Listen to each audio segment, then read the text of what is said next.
ओम श्री गणेशाय नमः। प्रिय भक्तजनों, आज आप श्रवण करेंगे न्याय के देवता शनिदेव तथा हनुमान जी की बड़ी ही दुर्लभ कथा। पुराणों के अनुसार शनिदेव का नाम एक कृष्ण भी है। यह नाम स्वयं श्री कृष्ण भगवान ने शनिदेव को दिया था। आज के दिन जो भी मनुष्य इस व्रत को करता है या कथा का श्रवण करता है तो उन भक्तों पर शनिदेव के साथ साथ हनुमान जी की कृपा बनी रहती है, क्योंकि शनि दोष से परेशान मनुष्य इस दिन हनुमान जी की कथा को सुनने तथा भजन कीर्तन करने से उनके सभी प्रकार के ग्रह और साढ़े साती ढैया समाप्त हो जाती है और साथ ही शनिदेव की कृपा से भक्तों को रोग और मुक्ति मिलती है।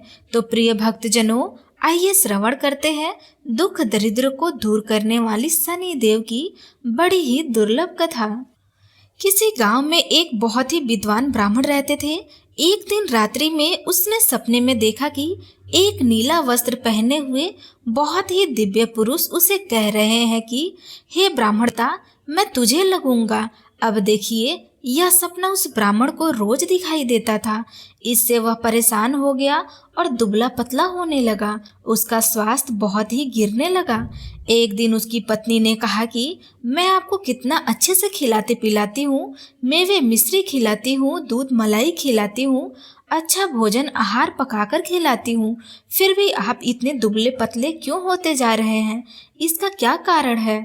उस ब्राह्मण ने अपनी पत्नी से अपना सारा हाल बताया कि मेरे सपने में एक नीले कपड़े पहने हुए बहुत ही दिव्य पुरुष आते हैं। वे मुझसे हमेशा कहते हैं कि हे ब्राह्मण, मैं तुझे लगूंगा।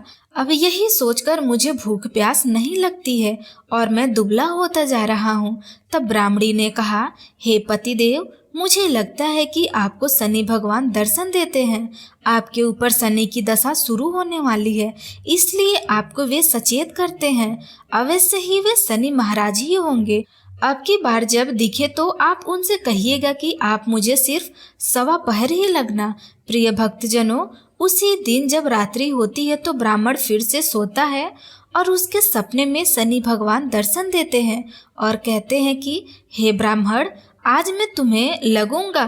तब ब्राह्मण कहते हैं, हे भगवान, यदि आप लगना ही चाहते हैं तो लग जाइए, लेकिन यह बताइए भगवान, आप कितने दिनों के लिए लगेंगे? तब शनिदेव ने कहा, हे ब्राह्मण, तुम्हारे ऊपर साढ़े साती शुरू होने वाली है, मैं तुम पर 7 साल के लिए लगूंगा। तब ब्राह्मण ने कहा, क्षमा कीजिए भगवान, इतना भारी तो मुझसे झेला नहीं जाएगा, 7 साल बहुत है। तब भगवान शनिदेव बोले, अच्छा, अब मैं तुम्हें 5 वर्ष के लिए लगूंगा। तब ब्राह्मण ने कहा, शनि महाराज, यह भी मेरे लिए ज़्यादा है। शनि भगवान बोले, तो ठीक है, 2.5 साल तक ही लग जा रहा हूँ। तब ब्राह्मण ने फिर मना कर दिया। तब शनिदेव कहने लगे, सवा पहर ही लगूंगा तो ठीक रहेगा ना? प्रिय भक्तजनों, उसे सवा प्रहर की शनि की दशा लग गई। ब्राह्मण ने नींद से उठते ही अपनी पत्नी से कहा, देखो, मेरे सवा पहर की शनि की दशा लगी हुई है, इसलिए मैं जंगल को जाकर समय बिताऊंगा। तुम मेरे खाने पीने की सारा सामान बांध दो और मेरे पीछे किसी से लड़ाई मत करना। घर में बैठी रहना, बच्चों को कहीं जाने मत देना और इस सवा पहर में किसी को गाली भी मत सुनाना। ऐसा कहकर के ब्राह्मण देवता अपने घर से जंगल की ओर चल दिए। जंगल में ब्राह्मण एक पीपल के पेड़ के नीचे बैठ गए और हनुमान जी का पूजा पाठ करने लगे। 1 प्रहर बीत गया तो ब्राह्मण ने सोचा कि बाकी का समय तो रास्ता में ही बीत जाएगा। सुबह वहां से चल दिया और रास्ते में चलते हुए उसे एक सब्जी मंडी दिखाई दी। उसने सब्जी मंडी में से एक बड़ा सा कद्दू खरीदा। कद्दू खरीदकर अपनी चादर में लपेटकर वहां से चल दिया। तभी रास्ते में शनि महाराज एक साधु का वेश बदलकर उसके पास आते हैं और कहते हैं कि तुम्हारे चादर में क्या है? ब्राह्मण ने कहा, हे साधु महाराज, मेरी इस चादर में तो कद्दू है। साधु ने कहा, अच्छा, कद्दू है तो दिखाओ। जब ब्राह्मण ने अपना चादर दिखाया तो आश्चर्य हो गया। उसमें तो उस राजा के बेटे का कटा हुआ सर था। यह देखते ही साधु महाराज, जो कि शनि देव थे, उस ब्राह्मण को लेकर राजा के दरबार में पहुंच गए और राजा से कहने लगे, महाराज यह देखिए, यह दुष्ट दुराचारी आपके पुत्र की हत्या करके उसके सिर को काट के अपने चादर में लेकर घूम रहा था, इसे आप दंड दीजिए। प्रिय भक्तजनों, राजा ने जब सुना कि ब्राह्मण ने उसके पुत्र को मरवा दिया है, राजकुमार की हत्या कर दी है, तब राजा बहुत क्रोधित हो गए। उसने कहा, मुझे मत दिखाओ, मुझसे यह सब कुछ देखा नहीं जाएगा। हे सैनिक, तुम इससे तुरंत ले जाओ और इसे सूली पर चढ़ा दो। जब राजा ने यह समाचार सुना कि राजा के पुत्र का सिर कटा हुआ है, एक ब्राह्मण ने उसकी हत्या कर दी है, तो नगर में हाहाकार मच गया। उस ब्राह्मण को सैनिक सूली पर चढ़ाने के लिए ले गए। जब फांसी पर चढ़ने ही वाला था, तब जैसे ही नियम होता है मरने वाले से उसकी अंतिम इच्छा पूछा जाता है, तो सैनिक ने भी ब्राह्मण को अंतिम इच्छा पूछने को कहा। तो सैनिकों ने भी ब्राह्मण के अंतिम इच्छा को पूछा। सैनिक ने कहा, हे ब्राह्मण, बताओ तुम्हारी अंतिम इच्छा क्या है। ब्राह्मण ने सोचा कि यदि किसी प्रकार कुछ समय तक के लिए फांसी रुक जाए तो शनि की दशा का 1.25 पहर पूरा हो जाएगा। यह सोचकर उसने कहा, भाई मैं बचपन से नित्य बालाजी की कथा कहता हूँ और सुनता भी हूँ। आज मरने से पहले अंतिम बार कथा कह लेने दो। अब क्या था, फांसी देने वाले सैनिकों ने आखिरी इच्छा पूर्ण होने तक फांसी रोक दिया। कहानी कहते कहते 1.25 पहर पूरा हो गया, शनि की दशा खत्म हो गई। अब इधर देखिए, राजा का जो पुत्र था राजकुमार, वह जंगल से शिकार खेलकर वापस राजमहल में आ गया। राजमहल में राजकुमार को देखते ही राजा बहुत प्रसन्न हो गए, लेकिन मन ही मन उसे डर भी लग रहा था कि ये उस निर्दोष ब्राह्मण को फांसी चढ़ा दिया गया होता तो ब्राह्मण हत्या का दोष लग जाता। अब क्या था, राजा ने 2 घुड़सवार को जल्दी से फांसी घर की तरफ दौड़ाया और ब्राह्मणों को आदर सहित दरबार में आने का हुक्म दिया। ब्राह्मण राज दरबार में उपस्थित हुआ तो राजा ने क्षमा याचना मांगते हुए कहा कि अगले बगल में जो चादर है उसे खोल कर दिखाओ। राजा की आज्ञा के अनुसार ब्राह्मण ने चादर खोली तो उसमें कद्दू था। राजा ने ब्राह्मण को बहुत सा धन दिया और पूछा, हे ब्राह्मण देवता, मुझे यह समझ में नहीं आया, इस सब के पीछे क्या रहस्य है, यह सब क्यों हुआ, आखिर यह सब था क्या। तब ब्राह्मण ने कहा, हे महाराज, मुझे 1.25 पहर की शनि की दशा लगी हुई थी, इसलिए यह सब कुछ हो रहा था। राजा ने कहा, हे ब्राह्मण, शनि देव की दशा किस प्रकार टलती है। ब्राह्मण ने कहा, हे राजन, यदि राजा का सेठ को यह दशा लगती है तो काला हाथी या काला घोड़ा दान करना चाहिए, और गरीब को शनि की दशा लगती है तो पीपल की पूजा करनी चाहिए और शनि की कहानी सुननी चाहिए। तिल, तेल और काला उड़द आदि का दान करें। काले कुत्ते को तेल चुपड़ी रोटी खिलाइए तो शनि की दशा उतर जाएगी। अब देखिए, राजा ने उस ब्राह्मण को कद्दू वापस किया। अब घर आकर ब्राह्मण ने कद्दू अपनी पत्नी को दे दिया। जब उसकी पत्नी ने सब्जी बनाने के लिए उस कद्दू को काटा तो उसके बीजों की जगह हीरे मोती निकलने लगे। तब ब्राह्मणी ने पूछा, हे पतिदेव, यह सब क्या है, उसमें से हीरे मोती कैसे निकल रहे हैं, इसे कहाँ से लाए हैं आप। तब ब्राह्मण ने कहा, हे प्रिय, जब शनि की दशा लगी थी तो यह कद्दू कुंवर का सिर बन गया था, और जब दशा उतरी तो शनि महाराज ने कैसे निहाल कर दिया, हमें मालामाल कर दिया। हे शनि देवता, जैसे ब्राह्मण को शनि की दशा लगी वैसे किसी को भी शनि की दशा ना लगे। जैसे ब्राह्मण को धन दौलत मिला वैसे सबको धन दौलत मिले। कथा कहानी कहने वाले, सुनने वाले या हुनकार भरते सबको मिले। तो प्रेम से बोलिए शनि देव की जय। प्रिय भक्तजनों, आइए अब सुनते हैं भगवान शनिदेव की दूसरी कथा। यह कथा सुनने से भक्तों को मनवांछित फल की प्राप्ति होती है। नर्मदा नदी के किनारे एक गांव में बहुत ही बड़े साहूकार का परिवार निवास करता था। साहूकार की मृत्यु हो चुकी थी। घर में साहूकारनी और उसके 2 बेटे, एक बड़ी बहू थी। साहूकारनी का छोटा बेटा मानसिक रोग से ग्रस्त था। उसकी मानसिक स्थिति ठीक नहीं थी। साहूकारनी की बड़ी बहू तारा को विवाह के कई वर्ष बीत गए थे, पर अभी तक उसे कोई संतान नहीं हुई थी। तारा को सदैव यही भय था कि कहीं उसके पति संतान पाने के लिए दूसरा विवाह न कर ले। यदि उसके पति ने दूसरा विवाह कर लिया तो उसे सौतन का दुख सहना पड़ेगा। इसी डर से तारा ने यह योजना बनाई और उसने अपने घर में काम करने वाली नौकरानी चंदा से अपने देवर चंदन का विवाह कराने के लिए अपनी सासू माँ साहूकारनी तथा अपने पति को मना लिया। चंदा स्वभाव से बड़ी ही दयालु तथा कृष्ण भक्त थी। वह बचपन से ही उसी साहूकार के घर काम करती थी। उसका अपना कोई नहीं था। अब चंदा का विवाह मानसिक रोगी चंदन से करा दिया गया।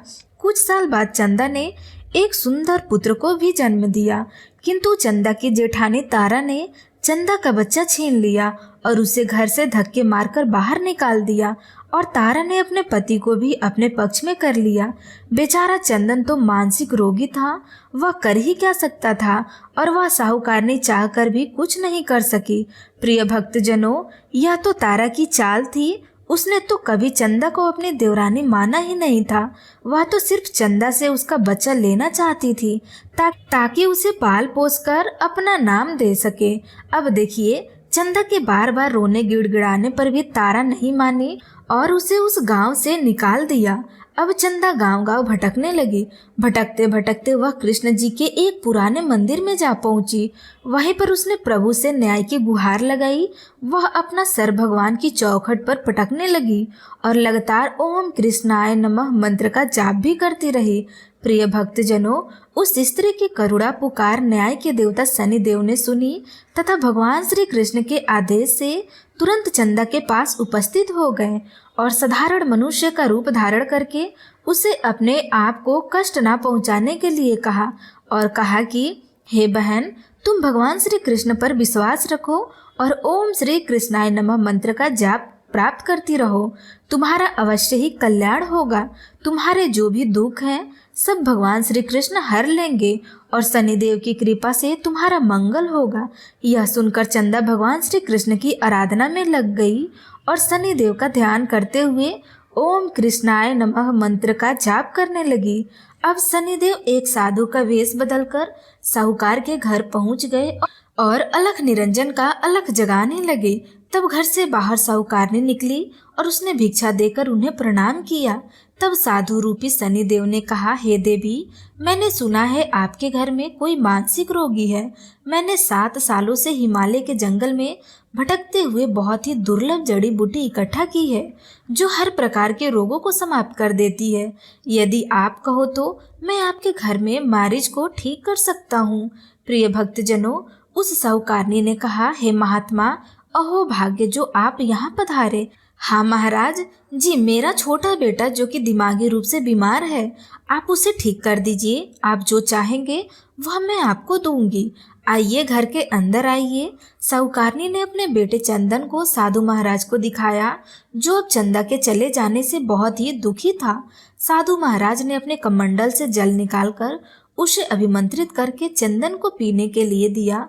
उस जल को पीते ही चंदन ठीक हो गया और साधु महाराज ने तारा को भी बहुत समझाया कि वह चंदा का बच्चा उसे वापस कर दे और अपनी गलती को स्वीकार कर ले, किंतु नहीं मानी। वह उल्टे तो उस साधु की महाराज को डांटने लगी, यहाँ तक कि चंदन के ठीक होने से उससे ईर्ष्या करने लगी। इस बात से रुष्ट होकर भगवान शनिदेव की दशा तारा को लग गई और वह मानसिक रोगी हो गई। उसका एक हाथ लकवा से ग्रस्त हो गया तथा साधु महात्मा के बताए अनुसार चंदन अपनी पत्नी चंदा को घर ले आया और अपनी पत्नी, बच्चे और माँ के साथ हंसी खुशी जीवन व्यतीत करने लगा। प्रिय भक्तजनों, तारा को शनिदेव ने उसके कर्मों का फल दिया और चंदा के सिर्फ ओम कृष्णाय नमः मंत्र का जाप करने से उस पर कृपा बरसाई और उसका बच्चा, पति, परिवार वापस मिल गया। उसका पति भी स्वस्थ हो गया। तो प्रेम से बोलिए शनि महाराज की जय। प्रिय भक्तजनों, साढ़ेसाती क्या होती है, इससे लोग क्यों डरते हैं? यह सही है कि साढ़ेसाती के समय व्यक्ति को कठिनाइयों और परेशानियों का सामना करना पड़ता है, किंतु इससे डरने और घबराने की कोई बात नहीं है। इसमें कठिनाई और मुश्किल हालात जरूर आते हैं, परंतु इस समय व्यक्ति को कामयाबी मिलती है। बहुत से व्यक्ति साढ़ेसाती के प्रभाव से सफलता की ऊंचाई पर पहुंच जाते हैं। साढ़ेसाती व्यक्ति को कर्मशील बनाता है और उसे कर्म की ओर ले जाता है। अभिमानी, हठी और कठोर व्यक्तित्व वाले व्यक्ति से यह काफ़ी मेहनत करवाता है। साढ़ेसाती के 3 चरण होते हैं। साढ़ेसाती का पहला चरण होता है नज़दीकी रिश्तेदारों और जातक को प्रभावित करता है, और साढ़े साथी का दूसरा चरण होता है व्यापार और गृहस्थी को प्रभावित करता है, और साढ़े साथी का तीसरा चरण होता है परिवार और स्वास्थ्य को प्रभावित करता है।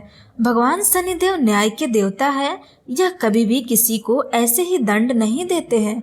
यदि दंड देते हैं तो उसे उसके साथ बहुत ही बड़ी शिक्षा भी देते हैं।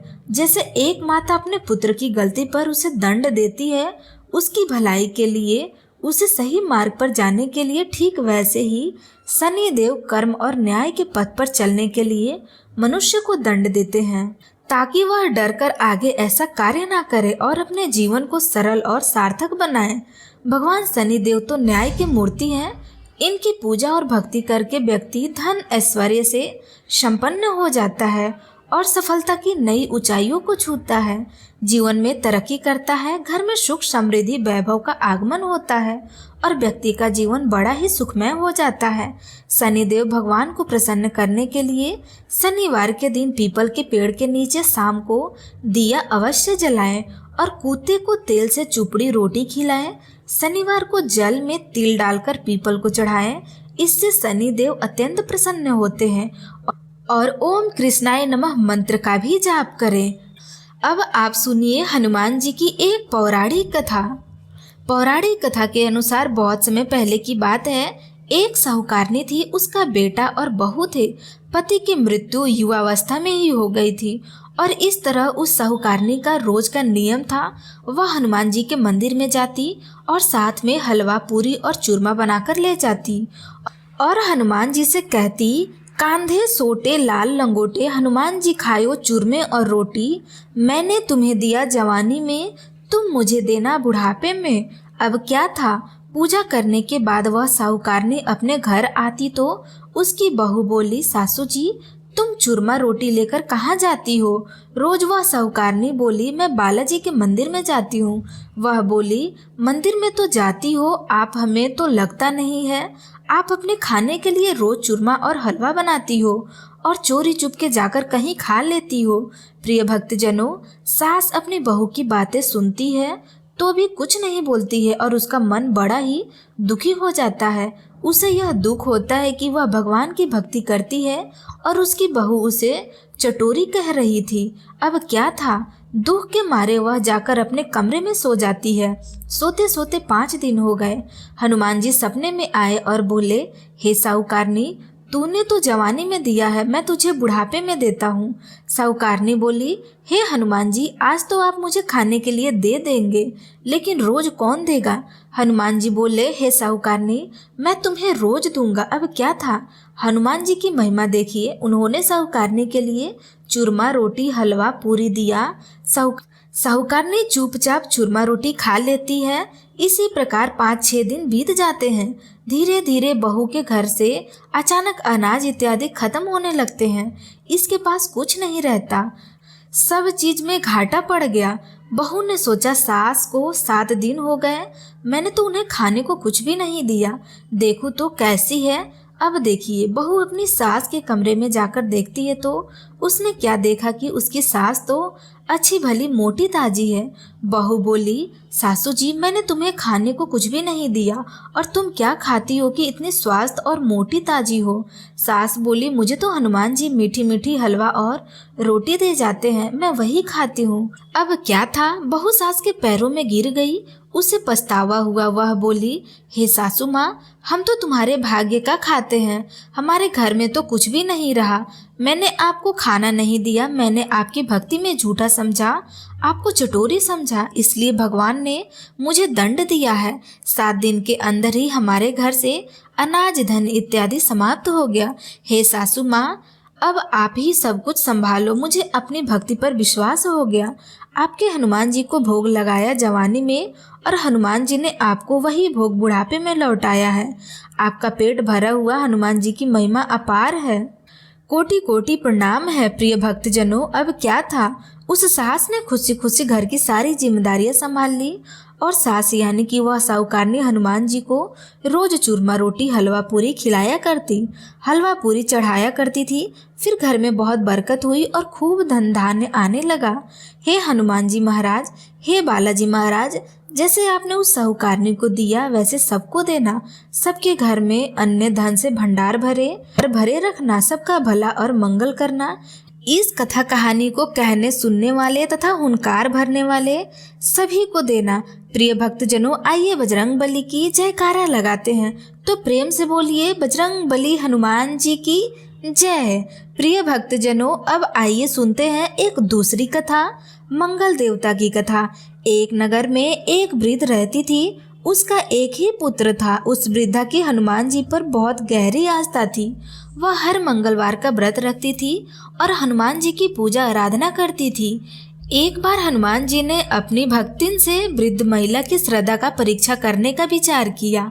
हनुमान जी साधु का वेश धारण कर वृद्धा के घर गए और पुकारने लगे कि है कोई हनुमान भक्त जो हमारी इच्छा पूर्ण कर सके।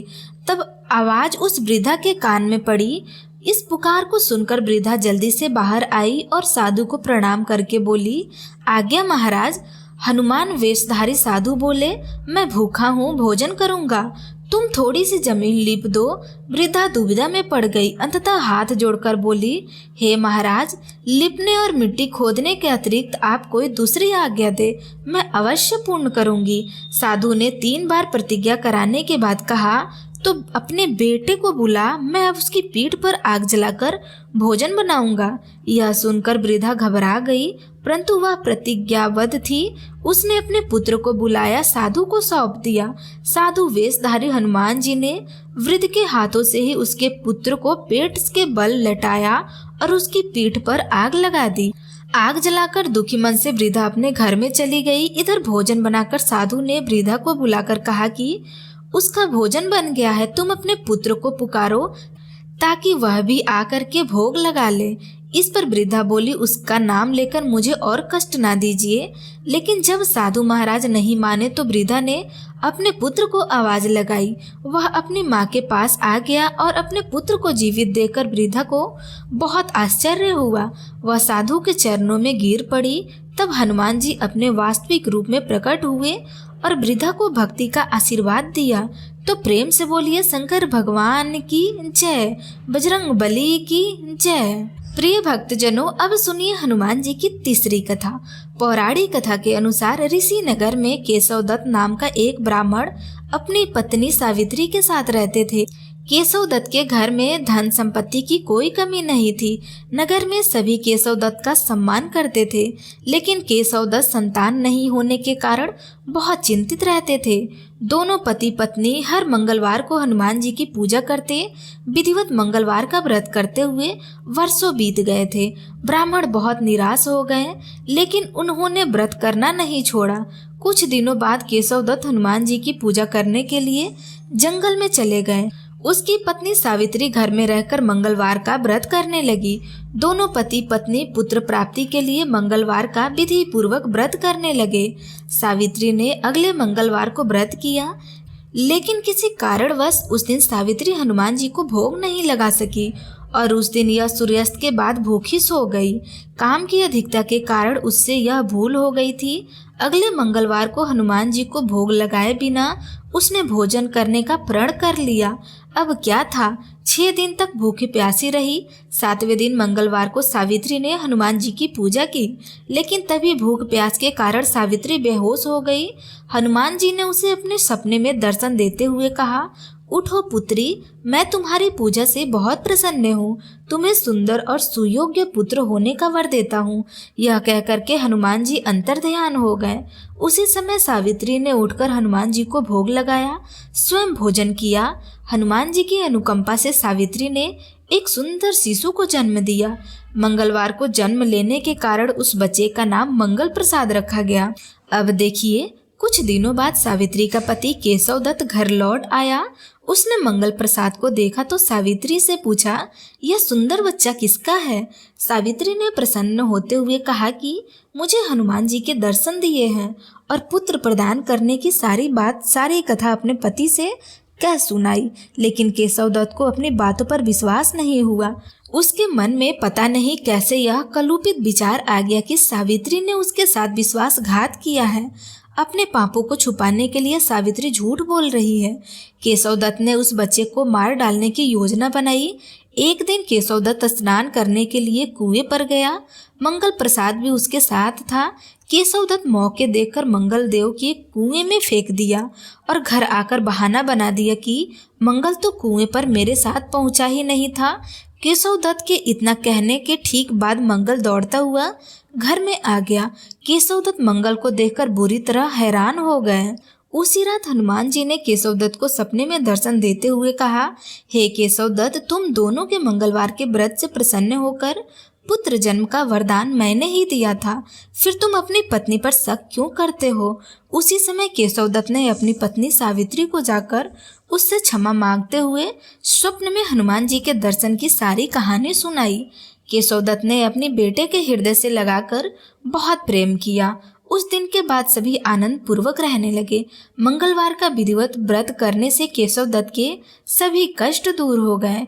इस तरह से जो भी स्त्री पुरुष विधिवत मंगलवार का व्रत करके व्रत कथा सुनते हैं, हनुमान जी उनकी सभी कष्ट दूर करके घर में धन संपत्ति का भंडार भर देते हैं, शरीर के सभी रोग को नष्ट कर देते हैं।